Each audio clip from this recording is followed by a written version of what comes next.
Good morning, Teaserkiing family. How's everybody today?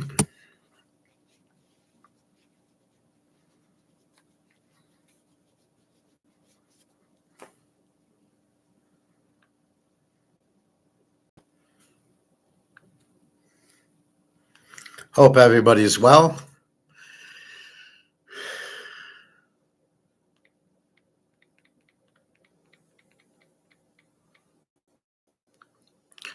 I am fine. My foot was bothering me yesterday.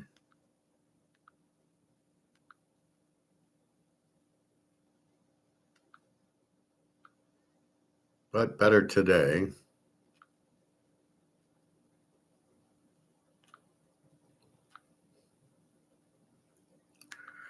We played mmcgwire yesterday. It was very interesting. As I showed you, this other girl said, "Oh, there is no Basel 3 July 1st." And what does mmcgwire, the first thing he says is, no, Basel 3 July 1st. So I went into this other girl and I showed you and I said, "What the fuck are you talking about? There's Basel 3 July 1st. You're wrong, and why are you giving out false information?" This is very important. Without Basel 3, gold would never have gotten to 3,200. It would have stayed at 2,000 because you need the offset to buy it, and you're not going to buy it if you have that. Anyway, so we will see. So here's gold. It finished strong, which I was happy about, because normally the U.S. drops it at Friday night. And but it went up, which is a good sign.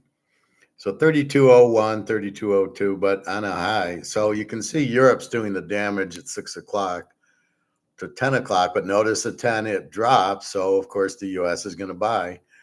And they had one pushback at noon, and then the rest of the day up a little, up a little. What gets me is this down derivative when it goes from 3207 to 31.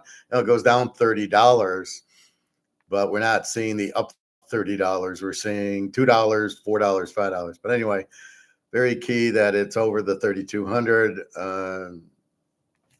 From what Mark's saying, it's just they're buying it at let me get my heat up.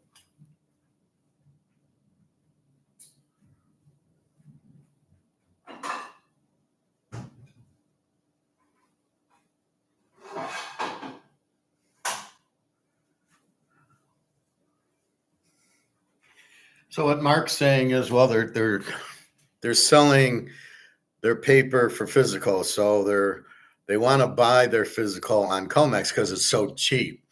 The premium's like $100 over in like China for physical gold. So they go on COMEX where the price is fucked up at 3,201. It's probably more like 33, 3,400 in China. So people will go to COMEX to buy because the price is not real, as we know. Anyway, so it's good at 3201. Again, silver 3228. Just be patient with silver. We will get there, but we won't get there right now. July 1st we'll get there. Then silver's going to move. Right now, it's the bullshit game of COMEX. Like they think we're all idiots, where they're basically just playing the derivative game. They're not settling. So when people ask for delivery, they're not selling it, which is just totally illegal. And COMEX is going out sooner than later. And that's why gold and silver never have a value. But what I see is people have no idea what they're doing. And I think they're all panicking with this inflation and this depression that we're in, that they're panicking for money. So they want to jump in the stock market or jump in Bitcoin because, well, look at how much that goes up. Bitcoin went up from 77 to 105 again. Now, I don't know, people who are needing money are buying 77,000 for a Bitcoin. If you got 77,000, you're buying gold. If you're buying a Bitcoin with 77,000, you're out of your mind.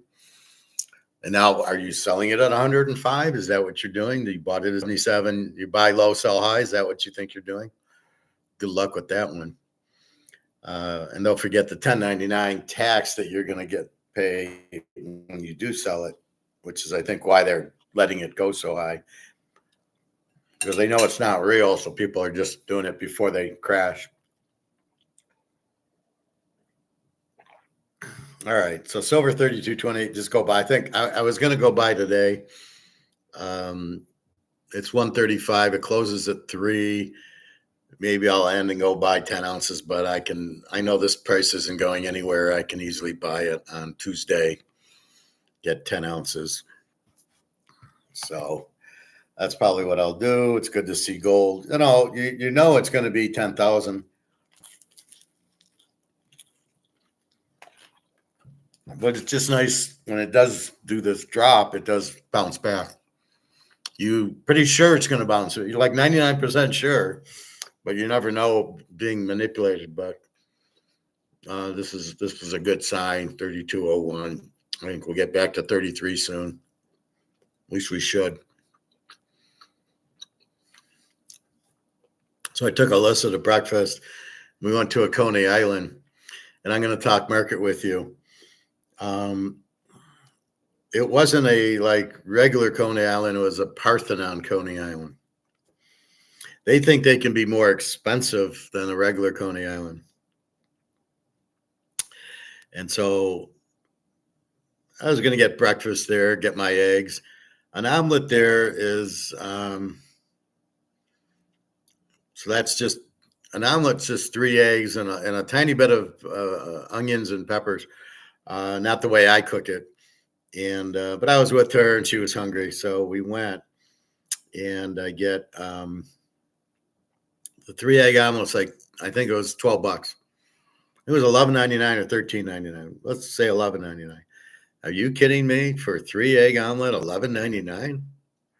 So I just get 2 eggs with bacon. I can do that. It came with toast. I gave her my toast. I don't eat bread. The pita is okay. It's not like regular wheat toast or Wonder or anything. And I don't eat it. So we eat, and like hers, she got like a milkshake and a Mountain Dew, and the Mountain Dew was like $3.70, and the milkshake was like $5. And that's where she kills me, is the drinks. I just drink water. I'm not going to pay. I don't drink a lot of pop anyway. If I do, I'll go to the gas station, or I go get a 2-liter at Meijer's. I can get 2-liter squirt for $1.99 or something. But at restaurants, I don't pay $3-4 for pop or shit like that. And so at the end, we go pay. And I go to the lady, I go, "You're over market," which of course she doesn't understand. What do you mean? Your prices are too high. And then she starts arguing, going, "Well, no, they're not." And I said, "You're not listening. Your prices are too high. This is not a debate." And I'm staying stoic, so I'm not arguing with her. I'm saying, "No, your prices are too high." And she's saying, "Well, I live around here, and around here, these prices are fine." And I go, "No, your prices are too high. You're over market, period. We're the market, me and Alyssa. It's too high." And then we just walked out. Did she get it? No. Is she comfortable with her prices? Yeah. How long will she be in business? Oh, maybe another month, 2 months tops. I mean, you cannot charge $12 for an omelet. What world are you living in that's okay? I don't give a shit about inflation. I don't give a shit about tariffs. I don't give a shit about any of it. I'm going to pay you about $8 for an omelet, $7.99, no more. Because I got a stove here, and I got a dozen eggs I get for, let's say, $4.80 for a dozen. That's 4 omelets, right? So for $4, I can make 4 omelets, which I do. I make just about every day. And I could put big pieces of broccoli and red and yellow peppers in it, and some onions, some mushrooms, and then if I made a hamburger or chicken, I can put that in there. And that's it. So it's like, what are you talking about that your prices aren't too high? I'm not asking you, or we're not having a debate over is your prices too high. You're too high. You are over market. A $12 omelet or $13 omelet is too expensive. Then they have $13 salads. Are you insane? It's mostly lettuce, which you can get for $1.79. You can get a big fucking lettuce. So the guy at the barbecue understands that. I tell him, you cannot make your ribs $45. You won't have anybody in here. And he's kept his ribs about 30. He's raised prices on his chicken $1 and a little bit on the chicken rib combination. But mostly the ribs are not $45. Here, they're going to put themselves out of business, just like I showed you McDonald's is putting themselves out of business. McDonald's should be, $5 or $6. You take a family of 4, $24. Family of 4 is now $40. This is McDonald's. This is not the barbecue place. The barbecue place has better food and you're sitting down. McDonald's is a fast food. Just give me a burger and fries, and it shouldn't be more than $5. So you can keep raising prices, but you're over market. Their sales are down, their revenue's down. McDonald's. I see their stock at 300. I'm like, this is the problem with the market. People are trying to get out of dollars. Here's my view on people. They realize the inflation's there. So they're trying to get their money out of the bank, I guess, and then they put it in stocks or houses. Both are in paper. Both are still USD paper. The house isn't going to save you. And obviously the stock market's going to go bust. So people don't understand. That's why it's gold and silver. It's such an easy thing. I think that's why Bitcoin's up a little, is people are afraid. And so they're taking their money and putting it in Bitcoin. But Bitcoin's not their answer. Bitcoin is not real. It's phony. As I say, show me a Bitcoin. You can't, because they're not real. And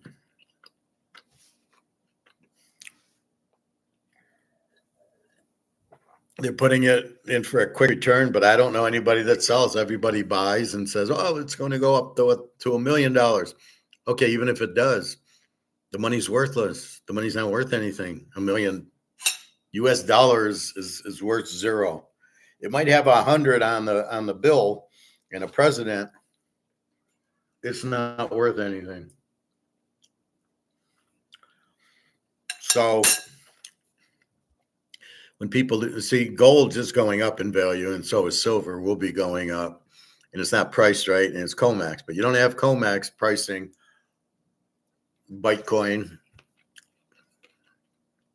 eBay prices my cards and my Rolexes.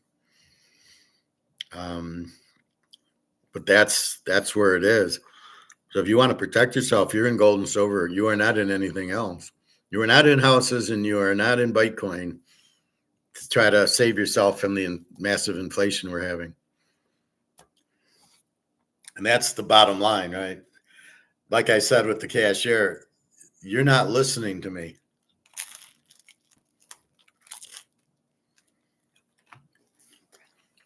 You don't get it. Your prices are too high. I'm telling you this. This is not an opinion, and this is not a conversation. This is a fact. Your prices are $12 for an omelet's too much. Period. End of story. I can make it at home. That's why I cook a lot.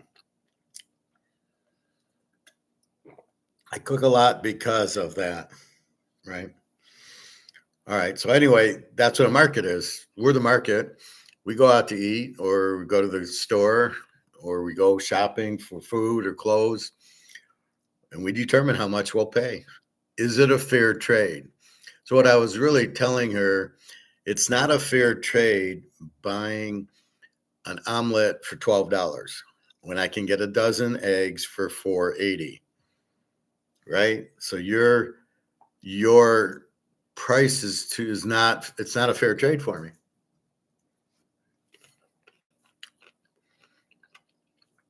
$7.99 for a 3 egg omelet is a fair trade. $11.99 for an omelet is not a fair trade. It's too much. Now, even though the dollar's gone down, we haven't really adjusted that. Well, it's the dollar's worth nothing, so therefore we can still $12 might be fair, but it's still $12. So what I'm telling her, it's not a fair trade, but she doesn't want to listen to that, right? She doesn't want to hear it's not a fair trade. In her mind, it's the right price. And I said, I don't care about what you say. I'm telling you, my market, it's not a fair trade. And that's why I'm telling him with the ribs, $45 is not a fair trade for a slab of ribs. Not when I've been buying it for 20 or 25. Now it's up to 30. That's it. You go over 30, you're dead. So anyway,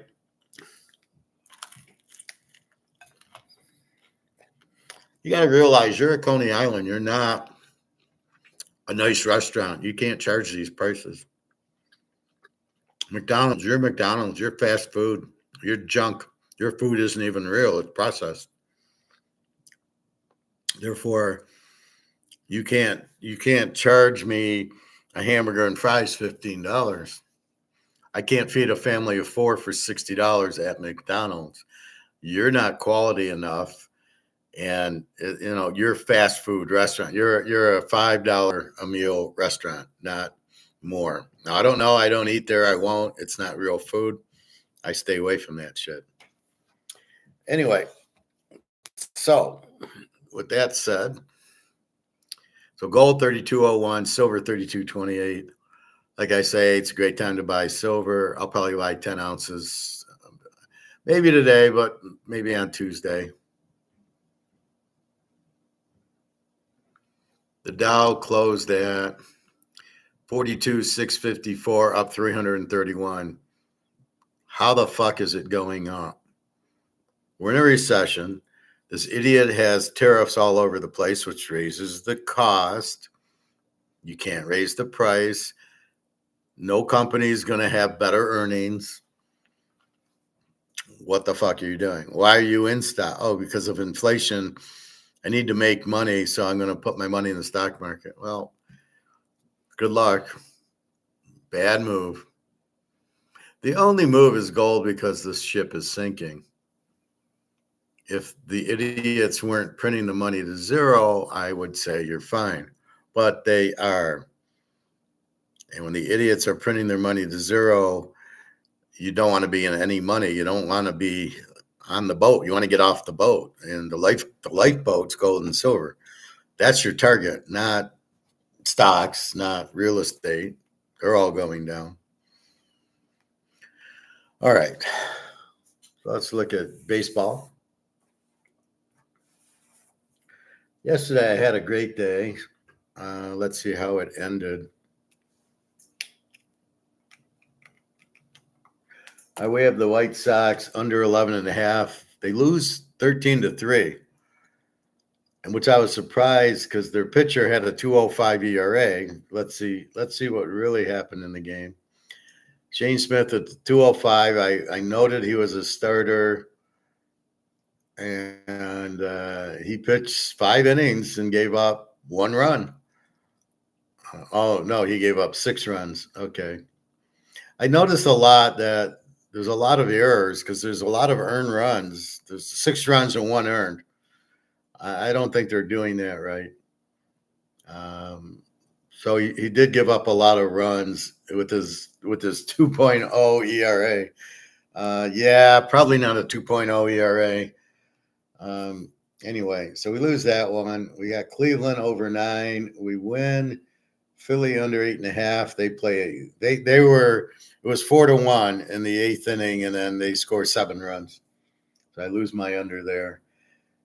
Now none of these are bets yet. The Yankees under 9. They win 6-2. Baltimore under 9. They win. They lose 4-3. That stays under. First bet Toronto over 8.5. Detroit. And it's 5-4 Detroit. It's a 9. That's a winner. That was my first bet.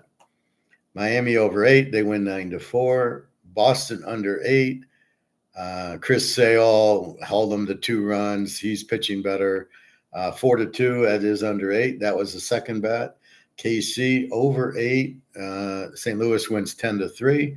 That was the third bet. Texas lost to Houston, which was a bit surprising. That was my fourth bet. And then Minnesota beats Milwaukee 3-0. Arizona beats Colorado 8-0. That was not fixed. Seattle 5-1 over San Diego. We had San Diego, we lose. The Dodgers over 9, we lose. That was our last bet. And the 49ers in Oakland 9-1, 49ers. So we win that one. So the bets went, we win Toronto, we win Boston, we win KC, we lose Texas, and we lose the Dodgers over 9 somehow. Now, not only did they lose, they lost to the worst pitcher in the league, and they only scored 2 runs. So it was 6-2, and I looked, the lineup was the lineup. They scored 2 runs at home against the Angels with the worst pitcher in the league. Wow. Can't figure that out. So I go 3-2 in my bets. Overall, pretty good. I think the biggest surprise was the Dodgers, especially when California got 6 runs and the Dodgers could only get 2. That was really surprising. All right, today's 5/17. I believe Memorial Day is next Monday, not this Monday.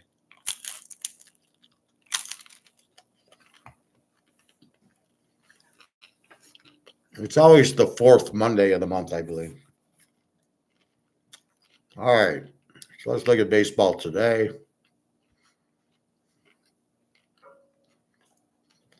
We have one game going. Yankees lead 1-0 over the Mets in the 3rd. All right.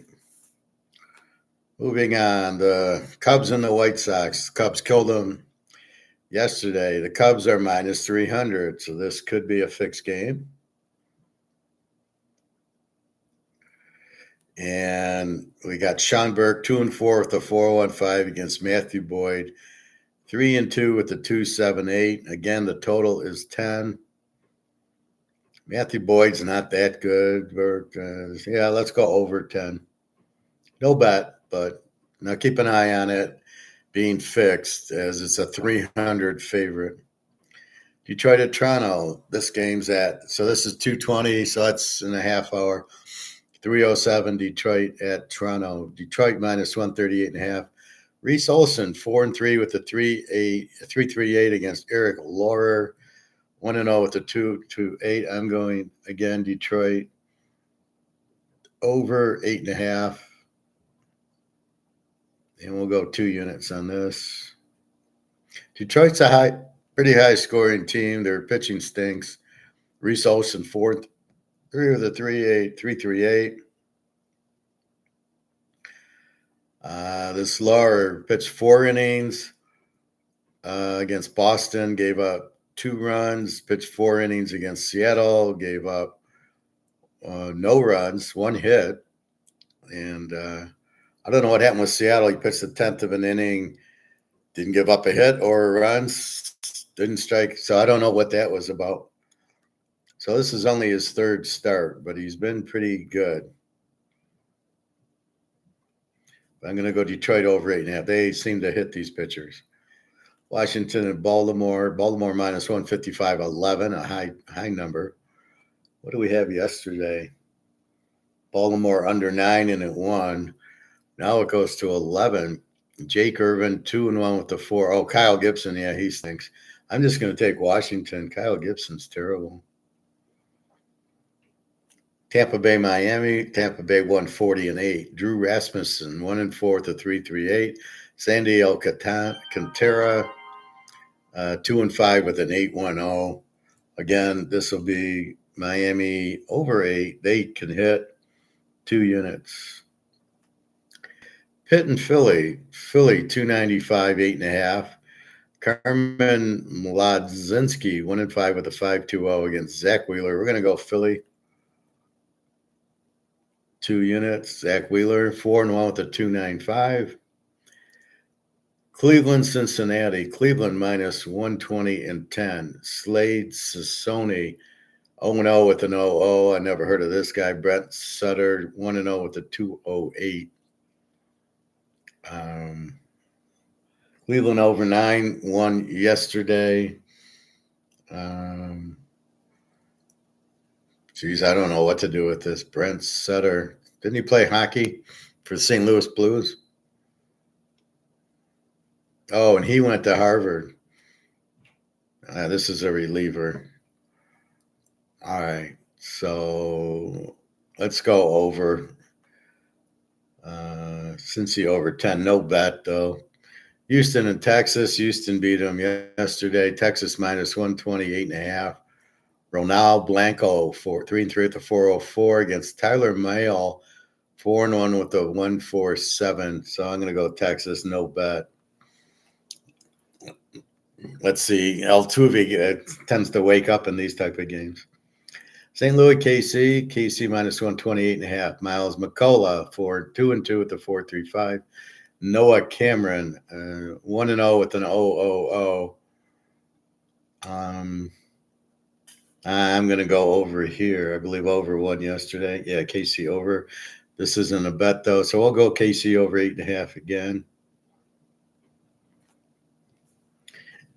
See, now, you don't get the same pitchers every day, so it makes it when you get like the Yankees, what Fried, that's one thing, or Verlander, but then when you get Miles McCullough, no Cameron, you don't know what you're getting, and that's what makes it.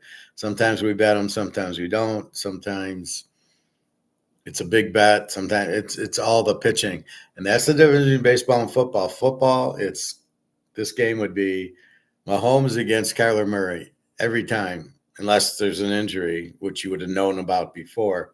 If it happens during the game, you're screwed. But basically, that's what you'd have here. And you'd know what Kelsey and all the guys. But that baseball, you don't know what lineup you're getting. You don't know the starter, what he's going to do. And then you don't know the bullpen. And that's the problem. You're really betting on variables that you don't really know what to do with because they're not normal variables. So that's what you have.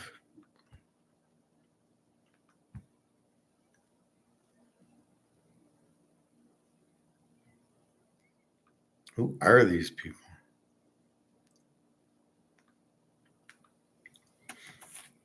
So that's the difference. I don't know who's going to hit. And even if I know who's going to hit, are they going to hit? I got my 280 hitter. Is he going to hit today or not? And what's my lineup going to be? Who's coming out of the bullpen? And at when? Is he going to go 5 innings, 2 innings, 7 innings? So the better pitchers you believe go 7 innings and will strike out most of the other teams. So that's what you're betting on the better pitchers for here. Noah Cameron, you don't know what you're going to get, so it's extremely difficult. We'll go over because they got hitting, but that's it. Minnesota, Milwaukee. Minnesota 125, 7.5. Pablo Lopez 3-2 with the 2.77. Tobias Myers 1-0 with the 3.86. I took Minnesota yesterday.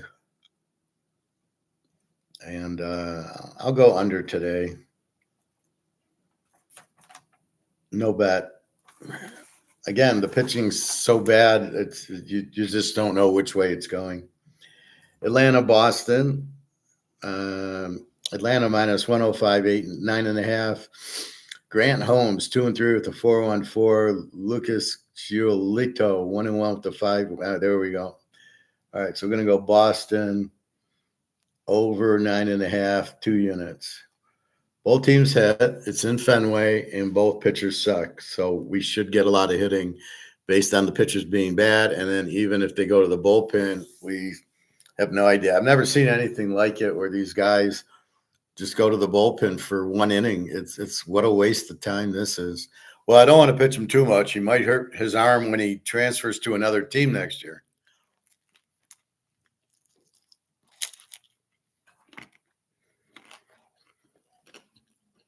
That's why I really wouldn't care about the guy's arm.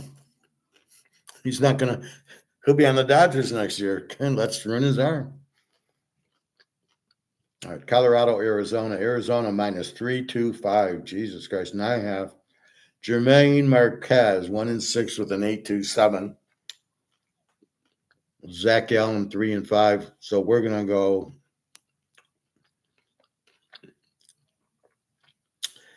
well, we're going to go over. We're going to go Arizona over 9.5.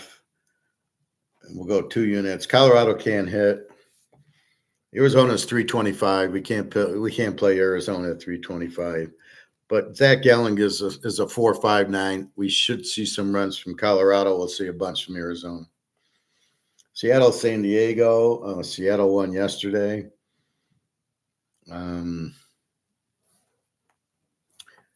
Seattle minus 190, 8.5. Emerson Hancock 1-2 with a 6.91. Nick Pivetta 5-2 with a 3.05. Again, we'll take San Diego. I'm not going to bet it. They're a really good team. Seattle's not bad. It's the pitching matchup. I got a 6.91 against a 3.05. Oakland, San Francisco. Frisco under 7-1 yesterday. Frisco 155-8. Luis Servino 1-4 with the 4.70 for Oakland. Landon Rope 2-3 with the 4.73. So we're going to go over. Just go over 8. No bet. And their last game is California against the Dodgers. The Dodgers 225, 8.5. Tyler Anderson 2-1 with the 2.58. Clayton Kershaw. Is this his first start of the year? What a choke this guy is. Yeah, he hasn't pitched since August. He was on the 60-day disabled, so this is his first start. My guess is he'll go 3 innings. Now, California beat him pretty good yesterday. I can't bet on Kershaw. Tyler Anderson's got a 2.58. I'm going to go Cal under, but I'm not going to bet it. Under 8.5. Kershaw, let's say he gets 4 innings. They didn't hit the worst pitcher in the league yesterday. Was that a fix? Very well could be. But it's harder to pay off all the players to not hit than it is to pay the pitcher off and the umpires. So I'm just going to go Cal under. Here's the play. The Cubbies over 10. Detroit over 8.5, 2 units. Washington. Miami over 8, 2 units. Philadelphia, 2 units. Cincinnati over 10. If I don't give you units, I didn't bet it. Texas. Kansas City over 8.5. Minnesota under 7.5. Boston over 9.5, 2 units. Arizona over 9.5, 2 units. San Diego 49ers over 8. And Cal under 8.5. Those are your picks in baseball. So we got 5 picks. We've been hitting them pretty hot. We will see. All right. The NBA. The Knicks win 119-81. Boston shows their true colors, Bunny not showing up. That's what I don't like about those games. I really like Boston game 5. I didn't really like Boston yesterday. I took them because they were the dog. It was a very small play. They were the dog, and they had to win, but they were on the road. And losing Jack Tatum had to hurt them. So I was a little surprised by the score, but that's what happens at home. You know, they had to win. They had to win. They didn't want to go to Boston. So both kind of had their back against the wall, and Boston showed that they're not very good. So now the Knicks move on to play whoever. Cleveland, they play Indy, the New York and Indy. Only in basketball can you get the 7 and 8 seeds playing each other. All right. Nothing today. Tomorrow, Denver against OKC at OKC for the series. I don't know what the point spread is. I don't see one. It just says 0. Let's go to scores and odds. They should have a point spread.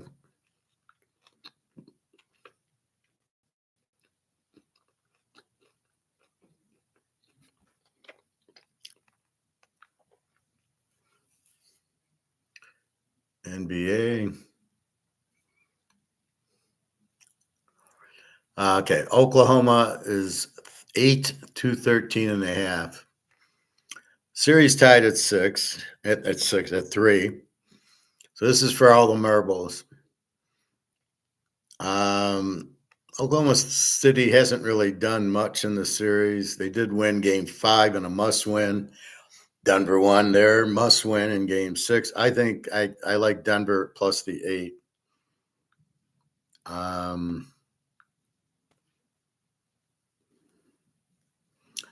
I just see it.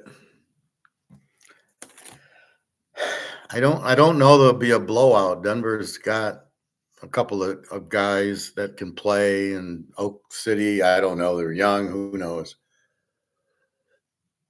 I try not to listen too much to stupid radio. They all think Oklahoma City's too young. I'm like, yeah, Magic won in his first year, didn't he? And I think Kareem did too for Milwaukee.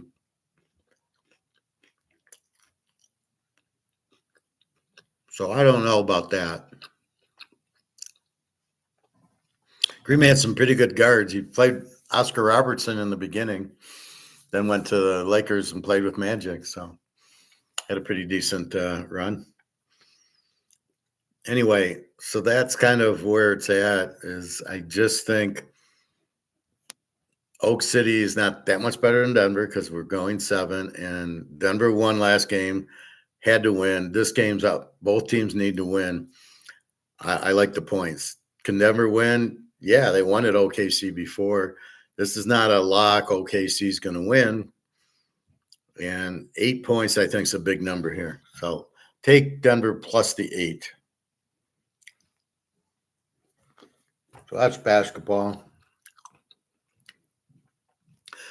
Let's see the PGA. It's 2 o'clock. Let's look at the leaderboard. Vegas hasn't teed off yet. Tees off at 150. Oh, he has teed off. Okay. Probably on the first hole. He's 8 under. Si Woo Kim is 6 under. He's through 4. No, he's played the first hole. This is the worst leaderboard I ever seen. Vegas I've heard of. Si Woo Kim, I have no idea. Matt Fitzpatrick, Matt Pavon, JT Poston, Brian Danchampion, Garrick Higo, Michael Thompson, Sam Stephen. Who are these guys? Scott Scheffler -4. They keep reminding us he's the world's greatest player, number 1 ranked, and this guy sucks. John Rahm, I've heard of. He's 4 under. So I got to get down 15 places to finally hear of a guy, John Rahm. Otherwise, there's nobody on the leaderboard. What a pathetic. This is the problem with golf, right? There's no players. At least you had Rory in the other one. You have nobody here. How can you watch when I'm going to watch it? I don't even know who these players are. You can say Joe Blow, and I'm is he hitting the ball now, or and the number one player? Give me a break. I hate that.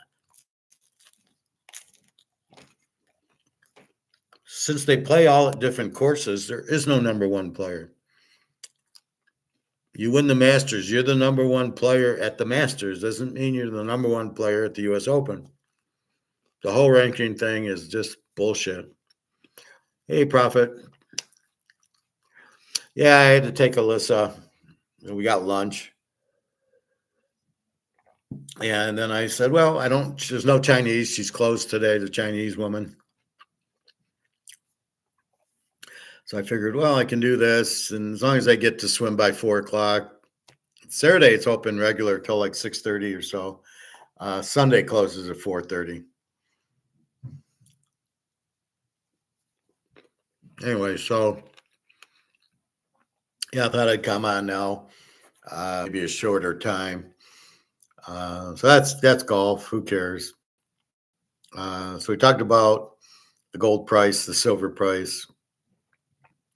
We talked about the market, where again at the restaurant, I'm telling her you're over market, and she doesn't know how do you run a business and you don't know what you're doing? I felt like this was a manager or a owner, because she was running the register and she's defending, like the waitress kind of said, well, I don't set the prices. This woman did not say she doesn't set the prices. She said, well, in this area, they're fair prices. And I'm like, you're at Coney Island. These are not fair prices. You're not a barbecue place that you can charge a little bit more. So I says, we're the market, me and Alyssa, and you're too expensive. And she's defending it. And I said, oh, well, for this area. And I said, no, you're not listening.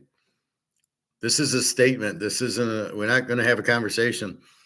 Your prices are too high is the statement, period. And she couldn't accept it. Like, oh, no, they're not. Yeah, I'm telling you they are. I'm telling you I won't eat here anymore, if you can read between the lines.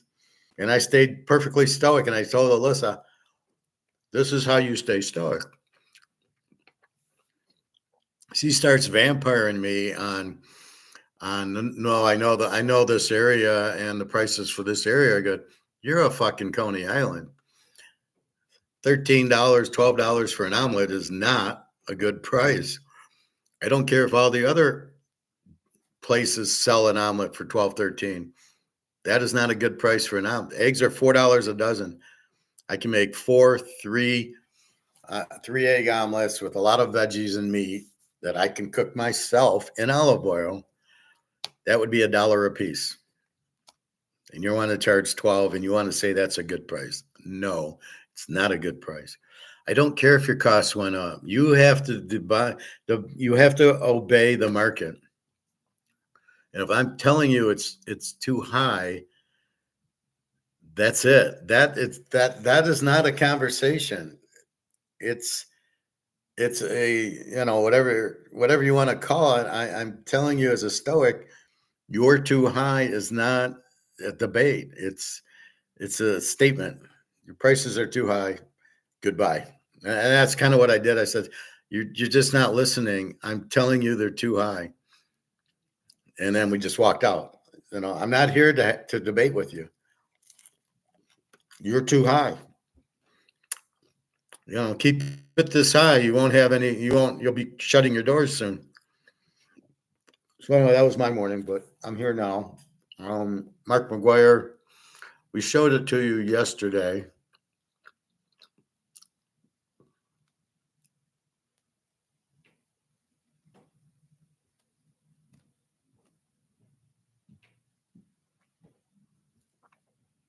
All right, I'm going to show you this quick thing on Basel 3 again, just to reiterate. So I showed you that girl who said, "Oh, there won't be Basel 3." And I wrote in hers, "You're wrong. It's already there from 2023. It goes into effect July 1st." So then I looked at Mark McGuire to make sure, are you aware of Basel 3 not coming in, that it was haha joke? And he's like, no, no, no, it's July 3rd, July 1st is going in. So I'm just going to play a minute or two of Mark here. Then gold at 4,500 or higher. However, though, to answer the question in more detail, this asymmetrically imbalanced EFP mechanism is directly connected to managing these OCC structure, which you refer to. Now, if there was an attempt to slam shot the EFP backdoor, it would result in a force majeure, which would be trillions of interconnected COMEX, LBMA, and technically NSFR compliant asymmetrically imbalanced FX gold OCC derivative bets. They'd have to be marked to market instantly, overnight.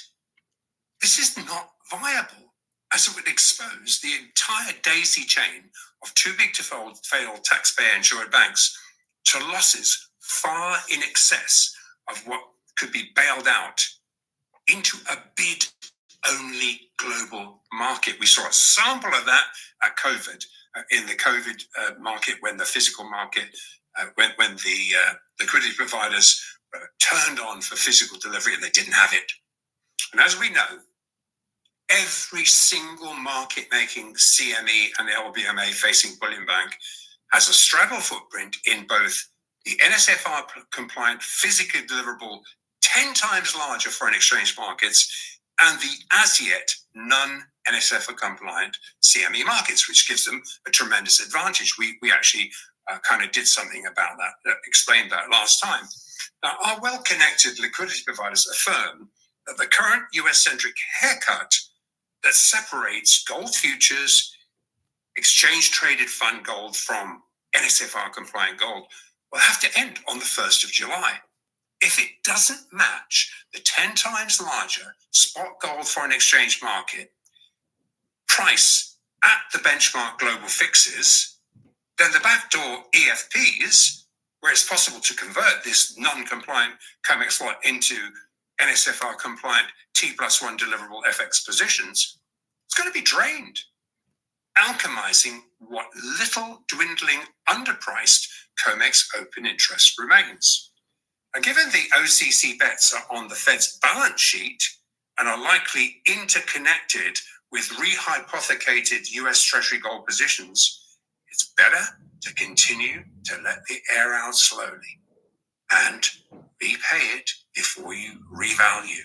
Hey, Andrew, with that being said, how do you see it progressing moving forward here? Yeah, as we've touched on, into thinning out COMEX open interest, forcing the COMEX to become a price taker, the non-SWIFT BRICS-centric de-dollarizing process, it moves to the next stage, and by no coincidence, it jives with 1st of July Basel III compliance date. And as we've looked at in more detail just 2 weeks ago, China's anchored BRICS payment chains are rapidly onshoring, providing sufficient liquidity to also digitize. We talked about Glasnev's fully beta-tested, revamped mBridge, we're talking about mBridge here, which is the formalized version of that. And that's the BRICS-facing 40% backed gold currency. So it's been beta-tested by Russia. It's been tested by mBridge. It was hauled back in because of sanctions, but it's on the front burner again. And so due to Russian sanctions, mBridge was actually put on the back burner last year. But the surge of global tariffs equal global sanctions galore. And this puts it back on the front burner. Now, our Asian liquidity providers figure the onshoring of a growing suite of BRICS payment chains will ultimately result in a global physically settled, not T+1, T+0 instant gold price will be quoted and settlement quoted in RMB. If you have gold in the vault and you're shoveling it from across the floor from one vault to the other, and they're all fully faithful bars, T+0 is possible. Not going to be shipped anywhere. It's in the vault already. Bear in mind, you're talking about. So what the point was to talk about COMEX July 1st date is there on what the girl's talking about. And then more importantly, BRICS with the gold backed currency. China's there, Russia's coming. These tariffs and sanctions are putting it right on the front burner, and they'll be out July 17th when the BRICS meeting is in Brazil, and they will put it out there. So he says it's on the front burner. So Luke, when you're listening, that's the point of that. Luke always wants a higher gold and silver price. As far as silver, July 1st, we will start seeing silver go up, but we're still seeing gold go. Like I said, it ended at 32.01 or 32.02, which was a good sign. It went up $10 the last half hour, so that's a really good sign. China gets it. I'm confused. China's not buying. China is more selling than buying, which was they always bought. China in the real world is buying. I think it's partly the China's made their insurance companies now buy 10% gold. All their citizens are now buying gold. They don't trust the stock market, and they were in real estate, everybody. But after Evergrande and the other one collapsed, they're not in real estate. They're not in stocks. Their only choice is gold, and they can get gold in their bank accounts. Although getting your money out of the bank is another story. But the private citizens are buying gold. So when they tell you there's 2,000, 3,000 tons in China, that's the central bank. They don't put it in the central bank. The generals have it. The shadow banks have it. Those would be like the Chinese JP Morgan or whatever. Those are the ones that buying the gold, and that's where the 60,000 tons is. The alligator said 20,000, and I was going to leave him a comment, but I couldn't because Egon doesn't have comments. Oh, they have 20,000 tons. No, they got 60,000 tons. Moron. Yeah, alligator he's wrong so much, it's crazy. I love when these guys admit they're not economists. Yeah, big surprise. You know, the way you talk, that tells me you're not an economist. All right. So that was Mark McGuire yesterday. Pretty good class. I'd recommend it. It's 40 minutes. Silver, I mean, the guy asked him, what do you think of silver? He doesn't really answer the question. He kind of gives an answer, but basically just July 1st. We'll all be happy. Here's a new Egon one. I'm not going to play the whole thing.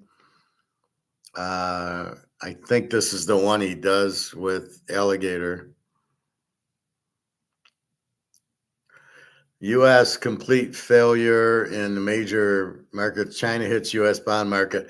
They dump the bonds to buy gold, which is what everybody's doing.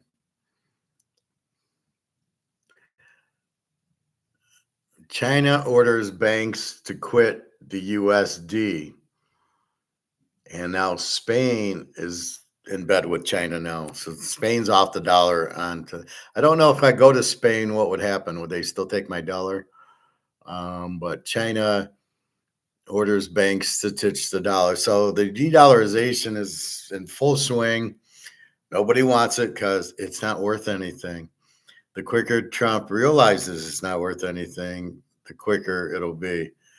This is the incredible story here. The Nazis dug a 100-mile tunnel in Poland where they put in their gold and their silver and their artwork, and they hid it under the mountains in Poland. So they're discovering this they didn't think it was anything, but it's a 100-mile tunnel. The Nazis were very clever. They did that a lot in Spain. So when Hitler escaped Argentina, he would get to Spain, and then they'd hide him in the tunnels, and then a submarine would take him to Argentina. So there's all that the Nazis did are all these tunnels. Very, very clever. So they'd hide there. So they put all their gold in there and all their paintings they hid in the tunnels. If you ever watch Monument Men, you'll see all the gold they found. This is the one I was talking to you about. Egon with alligator and alligator losing his mind. I showed you sports betting yesterday. So let's look at Egon a little because this is a different one.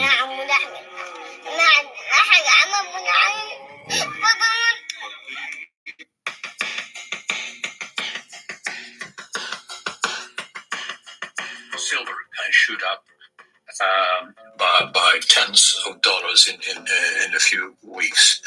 So we're now around 30, let's say. The move to 50 where we were in 1980 and where we were in 2011 to $80. That's going to be extremely quick. Ladies and gentlemen, another month has passed. I welcome der Egon von So- Greyerz in Zurich. He's saying silver is about to jump. Now, when Egon says it, I believe it.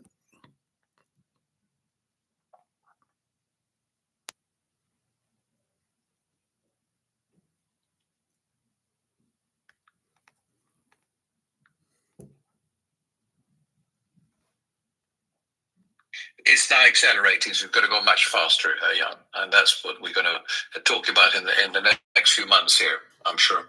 Agree, Egon. The Dow Jones yesterday recovered, and who is buying? I have here two articles, one from Australia, one from the US. It's the retail buying. As you said, some never learn and pattern repeat itself. First, we have here the Dow Jones, clearly in a downward trend yesterday through Trump's statements. It went up 1,000 points. But here, who is buying? Why are a record number of retail investors buying the dip from Australia? Despite uncertain times, a record number of retail investors are viewing market turmoil as an opportunity to buy equities at a cheaper price. Retail investors are taking the opportunity to buy the dip. Such investors appear undeterred by warnings of recession, stagflation, or heightening geopolitical conflict. And here the second one from Reuters. JP Morgan reports retail investors buy stocks at the largest level in 10 years. That is from the beginning of April, but it shows us the same problem. It seems Joe Sixpack is simply not getting it, right? Well, this is history repeating itself again, Jan. I could have predicted this, and so could you, because the investor, and especially the less sophisticated retail investor, has got spoiled. You could just start back in 87, for example, and go further than that. But 87 was this massive crash, and I remember it well, and it recovered very quickly with the help, of course, of central banks and especially the Fed. And then you had the same a big one again in 99, 2000. And it took a bit longer to recover. And then you had another one in 2008, and that recovered too. So we know that with unlimited money printing and lowering interest rates, the central banks have been able to manipulate the markets in an artificial way. And therefore, investors, for them, it's been wonderful because they know you must always buy the dip. You always make money by buying the dip. Okay, they lost money on the dip first, but then if they have any reserves, they buy a bit more. But this time, we've talked about it, Jan, many times. This time, I think this is not the time to buy the dip. This is the final drop that is now starting, and that's going to go on for 5 years, 10 years, or even longer. Obviously, it's not down all the time. It's going to be down and then sideways and corrections up, etc. But the general trend, the stock market, mirroring the world economy, is going to be down for many, many years, possibly decades, as I said. And therefore, anyone who buys the dips is going to get slaughtered. And in the end, of course. Okay, so let me explain what's happening. Why do people buy stocks in the first place? Because they want to make money. They don't understand what they're doing. what do? They call their financial advisor, who doesn't know what he's doing. He's a salesman, but they think he does. That's how out of touch the normal worker is, right? So the non-skilled and the skilled don't have a clue what they're doing. So the goal of their financial advisor, he says, buy stocks. Stocks always go up, blah, blah, blah, blah, blah. So they buy stocks because they don't know anything. They're clueless. Here, you have a bunch of people from Australia buying the stock market. So as I told you, foreigners have a lot of money in the U.S. stock. Once they realize the dollar's in trouble, they will pull that money because it's in dollars. And then they will be in Australian dollars, but they know their money is heavily inflated. So they want to get out of their money and they want to make money. So they still think if the U.S. is the safe haven, and it's not. You're going into a trap, foreigners, but they don't know. They don't know about gold because their financial advisor won't sell them gold, right? He's going to sell them stocks, maybe bonds, which are terrible investment. So the problem is the people who are making the money have no idea what they're doing. First, step number one, they go to their financial advisor. All right, I got $60,000. I'm a Tack on Wall Street guy. What should I put? Oh, there's real estate trust, there's stocks, da da da da da. Okay, I was, he says, well, you guarantee 10%. Well, no, he doesn't guarantee anything. There is no guarantees. So Attack on Wall Street guy thinks, oh, that's it. So he goes to his planner, who's a salesman, who doesn't know what he's doing. That's why, what are they saying? Buy the dips. The poor people in Australia or America who are using financial planners or advisors don't have a clue what they're doing. Their eyes are closed. They're going in a car with their eyes closed, wondering why they're going to go off the cliff. This is the problem. There are very few mois out there who will tell you to buy gold because it's the golden ticket. You can't lose with it. You don't buy the dips in the stock market. Why do you think the stock market's going down? It's collapsing.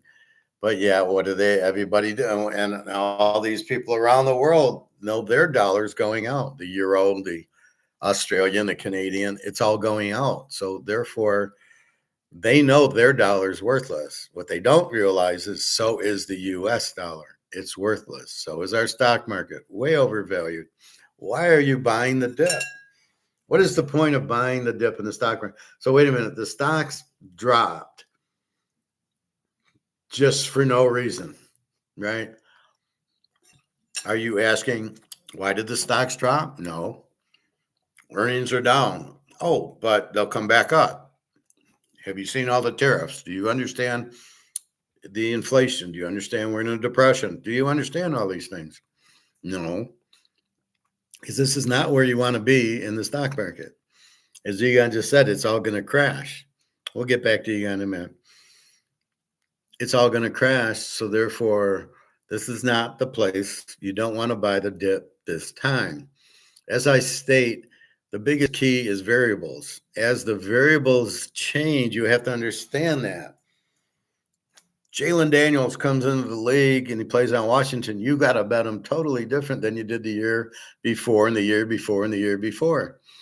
He's going to get you 40 points a game. You got to bet him over. Now, hopefully they drafted some defense and then they'll be an A team and then you bet on them. Like Philly's an under team and an A team. And with Broccoli, they score.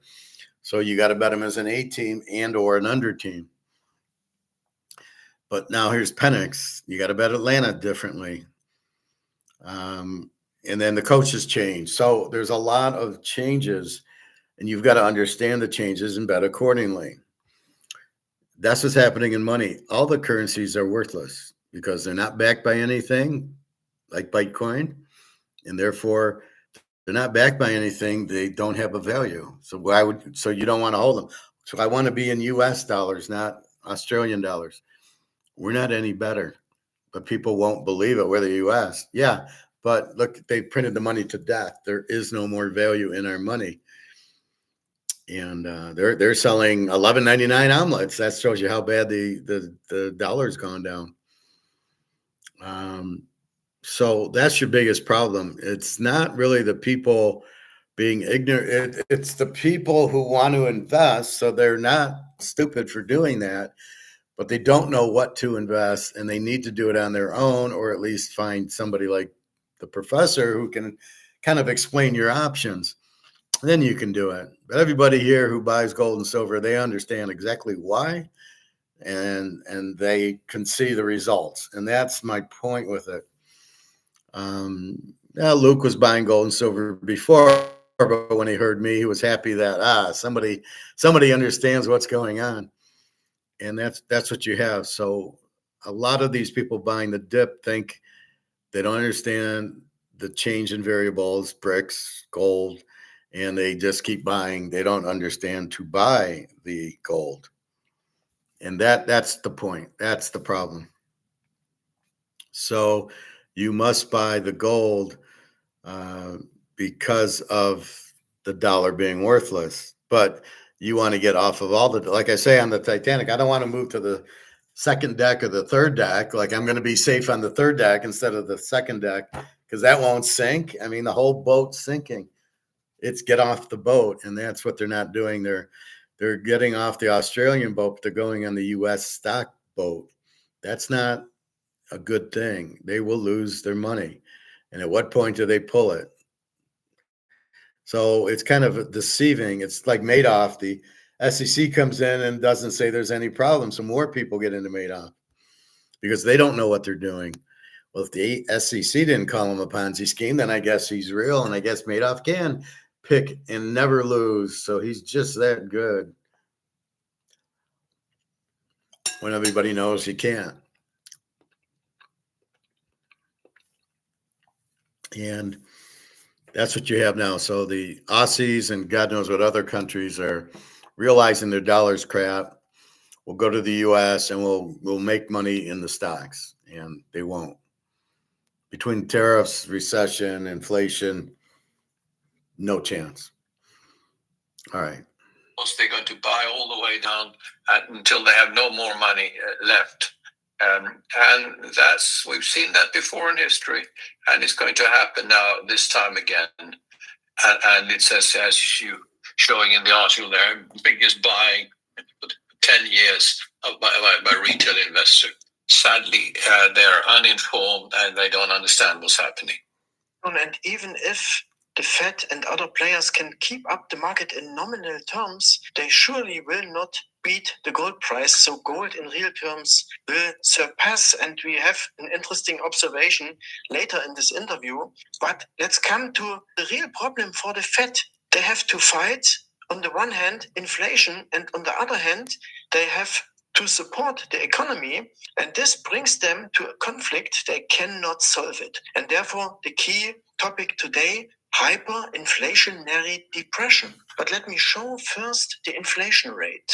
Here it is, and of course, far away from the 2% the Fed intends to achieve. Yeah, but that's not real. And we know that. What we also expected, and what you predicted for a long time, the interest rates have turned. You see here the 10-year yield clearly turned and moving upwards. If you look on the long-term perspective, it's even more profound, the low in 2020, and that's not going to come back.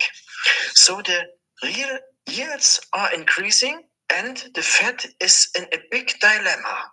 Fed Chair Jerome Powell said Wednesday that the central bank could find itself in a dilemma between controlling inflation and supporting economic growth.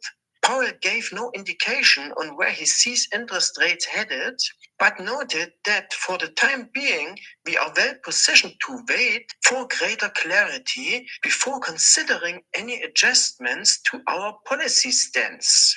I think we will see higher inflation, and that shows already the dilemma. Yes, absolutely. No, first of all, what Powell said is not what the Fed's mandate is. The Fed has two mandates. One is to keep inflation under control, and two, to support the labor market. There's nothing in the Fed's mandate that says about that create growth in the economy. And of course, you can't, on the one hand, keep inflation under control with higher interest rates, which is the only way they know how to keep it under control, and at the same time boost the economy. And that's the dilemma. And of course, now you have a debt burden which is greater than ever in history, but it's going to grow, as we know. It's going to grow by at least a couple of trillions a year just in the US, for the simple reason that that's the deficit, the annual deficit that is forecast for coming years, and for many years. And I think it's going to be a lot higher, because you're going to have problems in the economy. You will have a government that needs to support the banking system, support people suffering, etc. I think the money printing will accelerate, and I think the inflation rate also will accelerate, because you can't keep inflation down and print money simultaneously. There's just an impossibility, and that's where we're going to see the inflation increasing, and we're going to see possibly hyperinflation. That's what I've been forecasting for 25 years. Well, the inflation can never go down because you're still printing money. And again, you don't measure inflation in prices, you measure it, and you really don't measure. You just say the dollar's lost value. That's the inflation. You print money and the value of the dollar goes down. The effect is it makes prices more expensive where the market will allow it. But as you start making eggs $12.99, $13, you can't. And so it doesn't really register. So that's really not the key. The key is the inflation is gone. The money is gone. The money's worthless. That's what you got to understand. And the Fed really, it's funny is they can't control inflation. They try to do it with percentages, but that's not right. Stop printing the money, but they won't, and that's causing the inflation. The central bank in itself is the inflation. They got to look in the mirror. They're the problems. You can't keep printing money, and the banks keep printing the money, and that's the problem. The money is worthless. The Fed can't do anything. You can raise interest rates because the money's worthless. Still doesn't help you. What's that going to help you? The Fed.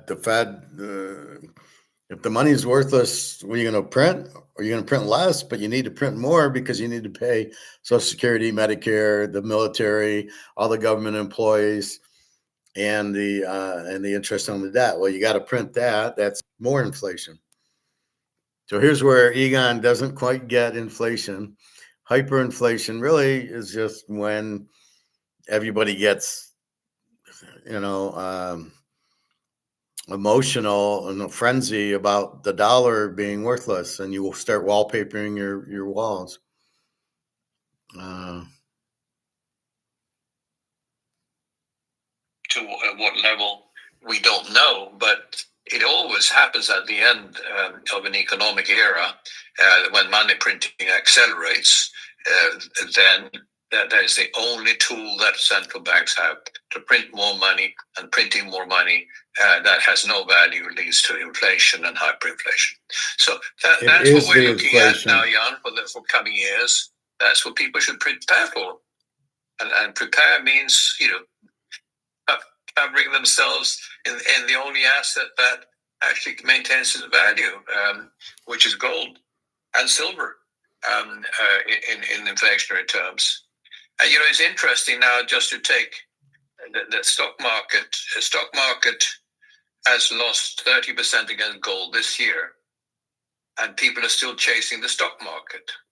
The Dow Jones is down 30% against gold just this year. And therefore, people are chasing the wrong instrument, but they don't even know about gold today.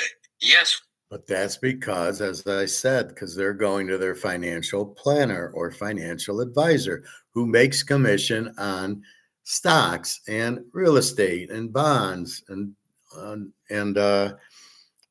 annuities. He doesn't make commission on gold, so he's never going to put them in gold. That's the problem, and he's not going to tell you about gold. You got to hear it from somebody like me or one of our class, one of our students has to tell people. That's how you find out about gold. You guys have to be able to explain it properly, but that's where people are going to learn it. There's nobody, the regular average Joe, probably maybe he's got a financial advisor, is never going to tell him about gold. He will not know about gold. He will not think gold's the deal, and that's the problem. So you'll never, so they'll keep buying stock and they're going to lose. They're going to go broke. Like in 2008, trillions were lost, and you're going to have more than trillions lost this time. Because you got people betting on Selena Gomez losing and people betting on the people who bet on Selena Gomez losing. So that's really the problem with it. People just don't get it, but the people they listen to will never put them in gold. It's like the cashier at the restaurant. Well, your prices are over market. She doesn't even have a clue what that means. Oh, your prices are too high? Oh, no, they're not. So she doesn't even get, even if you tell it to her. I bet if you asked her, well, will you take silver for payment? She probably would say, oh, no, we need cash. Idiots. We're seeing more gold buying. Yes, we're seeing more clients coming into us for wealth preservation purposes.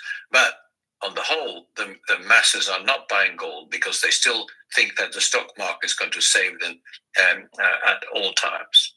A good point, Egon. I just thought about one point I can disagree with you, because gold is not yet a mainstream topic. It is in uncharted territory. We have nominal highs touched 3,500, but it's far away, for instance, from the situation in 2011. But let me come back to this Fed dilemma. Because of Trump, he requests from Powell to lower the interest rates. President Trump again called on Jerome Powell to cut interest rates after threatening to oust the Federal Reserve chairman last week. There can be a slowing of economy unless Mr. Too Late, a major loser, lowers interest rates now. The president posted on his social media website Truth Social Monday morning this week, saying that preemptive cuts in interest rates are being called for by many.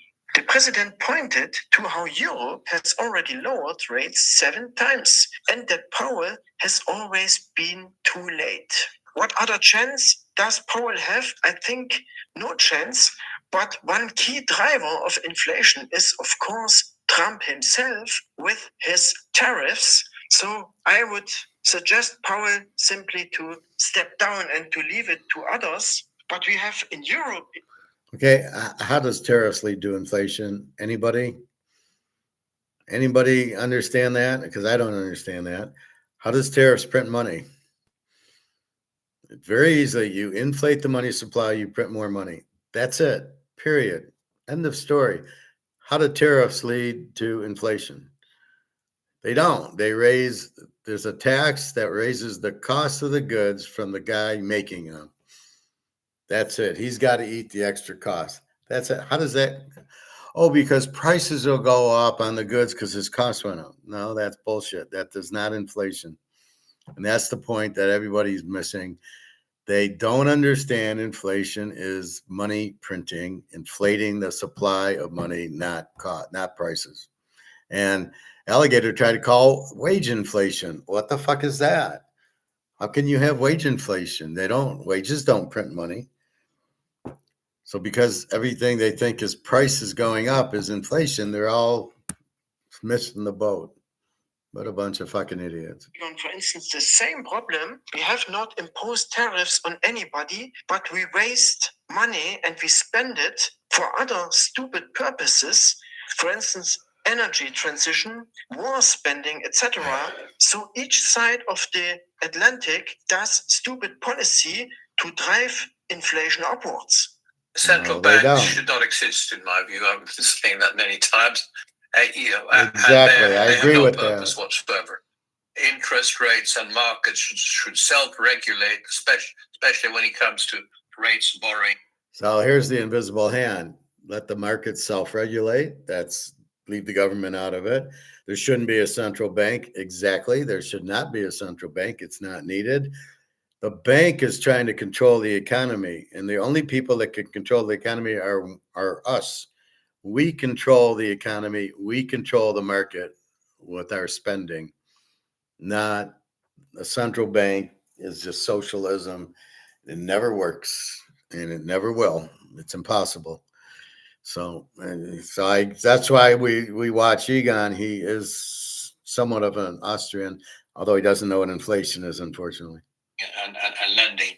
If they self-regulated by controlled by supply and demand, we wouldn't have these massive peaks and these massive bottoms that we are seeing now, and the bottom that we are going to see is going to be worse than ever in history.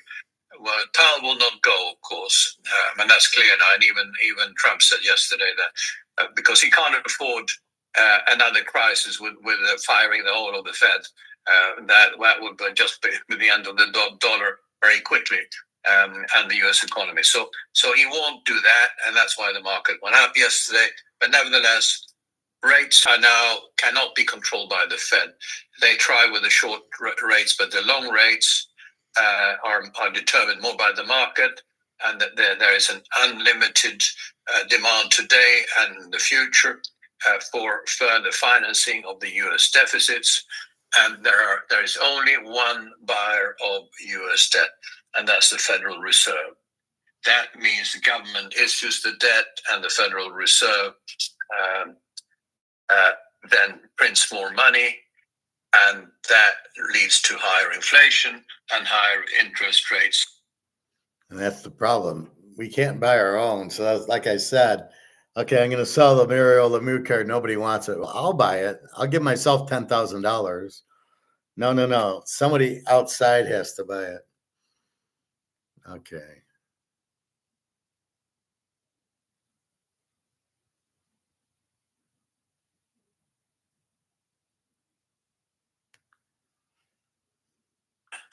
Now, in the last, especially since the 1970s, all of a sudden now is taking another role, partly because central banks outside the Western central banks, the BRICS countries, etc., they're all buying gold.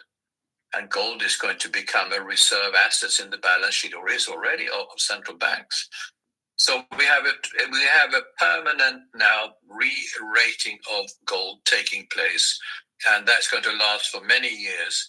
And I think that will lead to gold not looked upon as just another investment asset, but as real money again, and therefore as something that people will have to hold and the percentage will go from 0.5% to maybe 10% or more of financial assets in the world going into gold. On top of that, of course, we have Basel III, Jan. Now, gold is a tier 1 asset, which means it's equal to government bonds and equal to cash in the balance sheet of banks. But to me, that's just laughable, because gold is so far superior to cash, which goes down by the day, and government bonds have zero value, or will have zero value, because no government is ever going to repay the bonds. So therefore, gold is far superior to those two assets, and therefore the demand for gold will be so much increased in coming years, and that can only be supplied by not more gold mining, but higher gold prices, and that's what we're going to see. Many houses of cards will come down, Egon, and as you said it already, gold is the place to be. I have here an article also from Yahoo Finance. He said a lot of people misunderstand this concept called the law of attraction. They think it's about, thinking the thoughts that you want, the love, the car, the money, and attracting that to you. He says that's a kindergarten level of understanding. It's useful to some people, but the real law of attraction is really about resonance. That says that gold has surpassed the Magnificent Seven stocks as the most crowded trade on Wall Street. The precious metal surged to record highs this year amid volatile markets. and an uncertain economic backdrop. According to latest Bank of America fund managers survey published this week, nearly half of the fund managers surveyed, 49%, see long gold or bets that gold prices will rise as the most crowded trade in the market right now. And we know, Egon, it's a bit overheated right now. So if somebody is out there who doesn't own any gold yet, I at least would suggest you have to be in this market, maybe not at 100% at one point, but you should be in there because the risk is clearly that it moves further up than down. What's your opinion? Well, definitely. You mentioned the Magnificent Seven, of course, which was everybody's pet baby for many years now. And of course, there was always a bubble. They're down, they're down 30% this year, Magnificent Seven. And gold is up 27% this year, I think. So, that tells you the story. Right now, you should not hold stocks. I mean, the Dow Gold is down 30% this year. And that's just the beginning. My forecast, I think stocks against gold is going to be down by at least 90%, maybe 99% over the coming years, because stocks are in a bubble, and gold is just starting a re-rating. And that's, as I said, that's not speculation. That's a permanent re-rating as the only asset that actually is real money. And so we're back where gold started and where it has been for 5,000 years. And that's happening now again. So people should not think about gold as something that's going to just temporarily be a hot commodity. No, it's not a commodity. It's real money. And it is not bought or overvalued. It's going to go up by multiples from here for the simple reason that it's now re-rated totally and as a proper investment asset, and the only thing that backs a rotten system, because all the other monetary assets have been overinflated to such an extent that we're going to see, as we said, sadly, a major collapse of all these bubble assets. So therefore, people should not worry about the fact that gold is high, and if they haven't jumped on the gold wagon yet, it's not too late to do it now, because gold is going to go up by multiples from here. Of course, there will be corrections, and of course, there will be periods of sideways moves, but the general trend of gold against all other assets is just starting to go up now. It's going to be up for many, many years.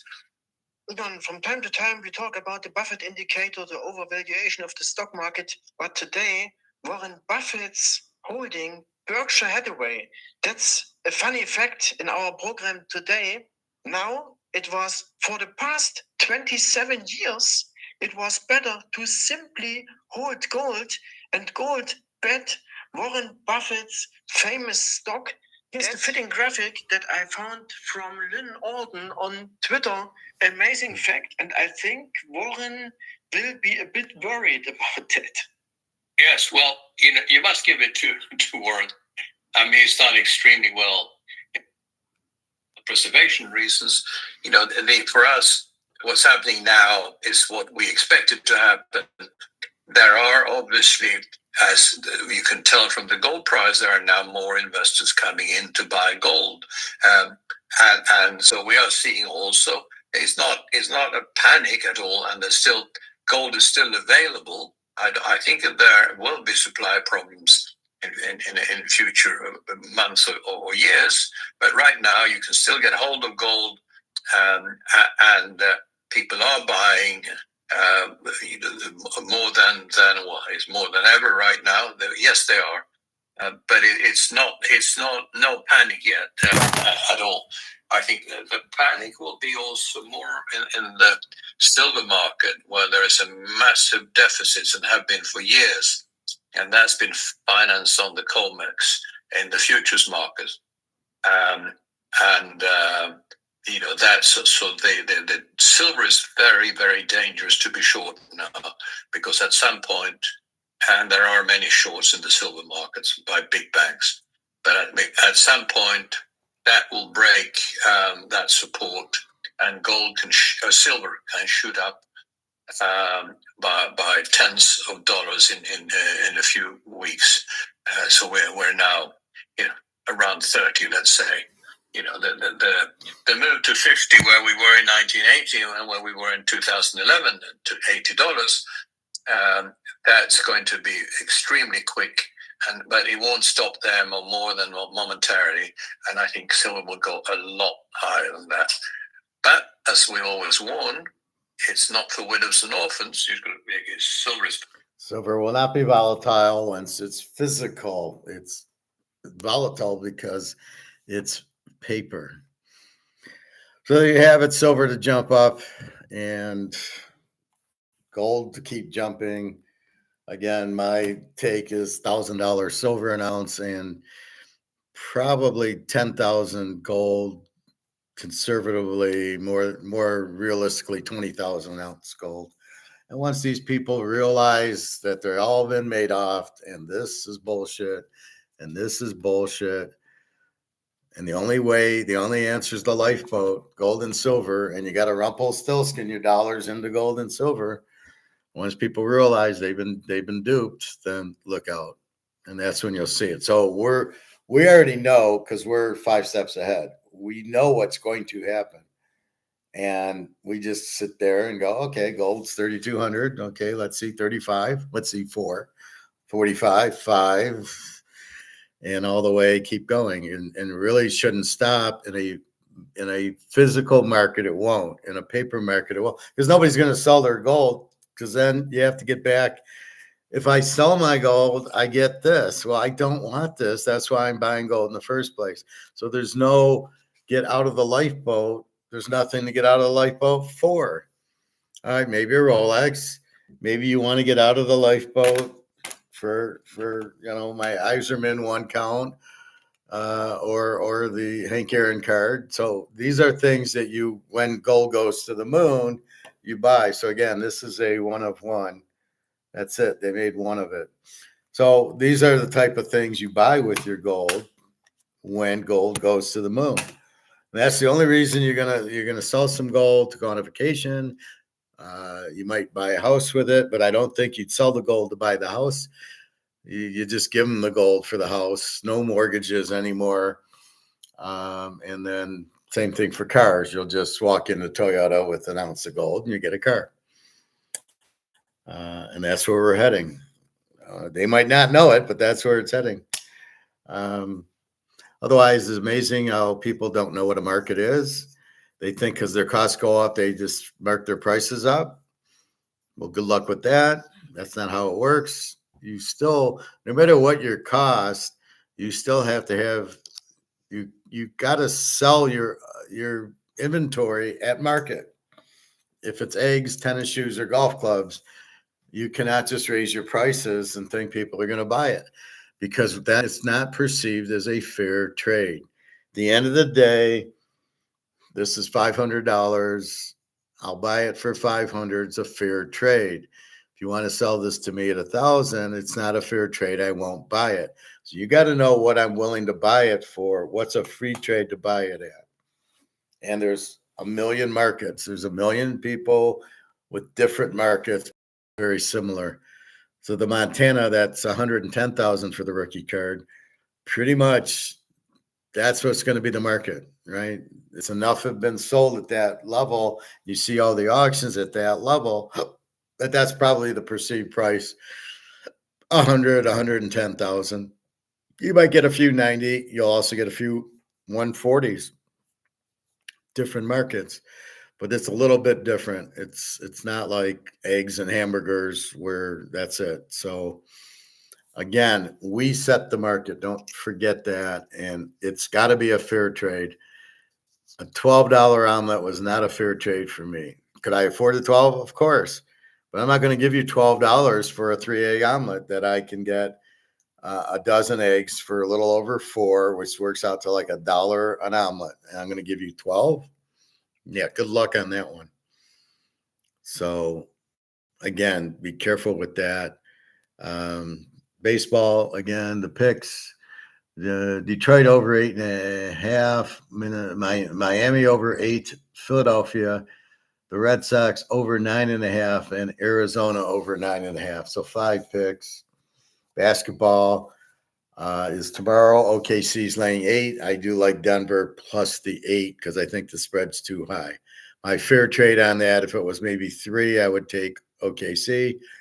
At 8, they just got blown out by Denver. The game's at OKC. There's no back against the wall. They both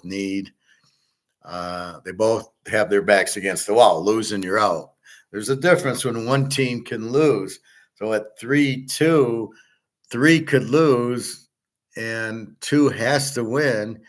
Now you got a game 7. So it's 3 against 3. The loser's out. And so now both have back against the wall. Now it becomes, where's the game at? Who's the better team? And it looks like it's pretty even. So I think the 8's too high. But that's really what everything is. Everything's a market, from women to golf clubs to food to clothes. What is your fair trade on that? What are you willing to pay for the omelet, the whiskey, the club, the girl, whatever it is? What are you willing? What is a fair trade for that? And that's really what you're looking at. And it's always a trade. You're always trading something for something. There's no free lunch. So, if you want to go to the barbecue, $45 is not a fair trade for ribs, but 30 is. So see, that's where they get the market. For the Camry, 25,000's the fair trade price. I'll give you 25 for a Camry, not 35, because we're not conditioned. We can buy it at 25. Why should we spend 35 on it? That's what inflation really hurts you. When you go to the grocery store and things are more expensive, part of me goes, oh yeah, because the dollar is not worth anything. It's really cheaper because, the $10 I'm going to pay, it's really worth $1, or it's not even worth $1. So let's say I was paying 99 cents for a 2-liter Coke and now it's $3. But then you realize, well, the $3 isn't worth anything anyway. So it's probably a fair price. But I can think in different terms than everybody else. But most people just see $3. They're conditioned 99 cents, or their conditioned went to 159. Now you're making it $3. People are not conditioned to pay $3 for a 2-liter Coke. It's not in the conditioning. Therefore, it's not a fair trade to them, even though it is, because the dollar lost value and it takes more dollars to buy the 2-liter Coke. We know that, but it's still conditioned as the fair trade of $1.59 for 2 liters. So that's kind of where I'm at. And that's why, like, when I did go to the Coney Island this morning, Alyssa to get some milkshake, and it was $5 for a fucking milkshake. And I'm thinking, that's not a fair trade. She doesn't care because I'm paying, so she'll order it. But I go, wow, that's expensive. She says, yeah, they get a lot of money in their drinks. I said, that's why I drink water. If I want to get a pop, I'll go to 2-liter at the grocery store, a diet squirt or something that's no caffeine and then diet, so it's no sugar. But you got to be careful eating that stuff. But that's what everything is fair trade. Oh, blueberries are on sale for $2. I'll buy some. $5, it's not a fair trade to me. Even though the inflation's eating the value of the dollar, you still don't realize it as a fair trade. And that's really the key to everything, from betting to everything else. Women, is it a fair trade? Well, I'll take you out. What do I get for it? What is it worth for me to take you out to dinner or a movie, or we'll go to the pool? I mean, then there's a trade-off. I don't want to get too technical, but I mean, you put things in, but then, like, Jenna started to kind of be rude by saying it's Positano, not Positino, or whatever. That wasn't a fair trade to me. Wait, I'm taking you on vacation. I pay for the food and the hotel, and you're gonna do that shit on me? That's not a fair trade. That's not what I'm expecting from you. Not that I'm trying to control her, but I am expecting some respect, right? And that's what I mean by the fair trade with the girl. Now, if the girl gives you, treats you well and with respect, then that trade was worth it. But that's where I'm at. Anyway, I think that's about it. So baseball, basketball, football. We did look at the schedule. I'll do a week one thing maybe this week. I still owe draft picks, AFC, NFC draft. We've covered most of it, but I'll just do a specific one on that. Maybe I'll do that tomorrow or Memorial Day when everything's closed or something like that. Anyway, I'm off to the pool. It's a little later. No Chinese today, unfortunately. I go to her. I go, what am I going to have for dinner if you're closed? No, I don't eat there every Saturday, but and again, they're always closed Sundays, so that's why I go Saturdays. Otherwise, I would, and I would prefer to sit in the restaurant, not carry it out and leave. But they used to have tables set so you could actually eat there, but they don't anymore. It's really, I don't know. I prefer that. Anyway, that's about it. So off to the pool. Enjoy. What do we got? The Preakness today. We got the PGA going on with a bunch of guys I've never heard of. And our baseball and our basketball is not till tomorrow. So have a good day, everybody. Good luck. If you bet anything, good luck. I hope you win. And that's what it is. We're the market. It's a trade-off. We will pay what we feel is a fair price, not over. I mean, we might go to a restaurant and it's a little expensive, so we pay it. We won't go back. I won't go back to this Coney, but that's the thing. The Coney I go to, for example, it's a half-pound hamburger for $7, and there was a third-pound hamburger for $7. They got a half pound, you got a third pound, and you want to say you're competitive? Okay, good luck to you. Anyway, that's about it. So have a good night, have a good weekend, and I will talk to you tomorrow. All right, take care, everybody. www.teaserkiing.com.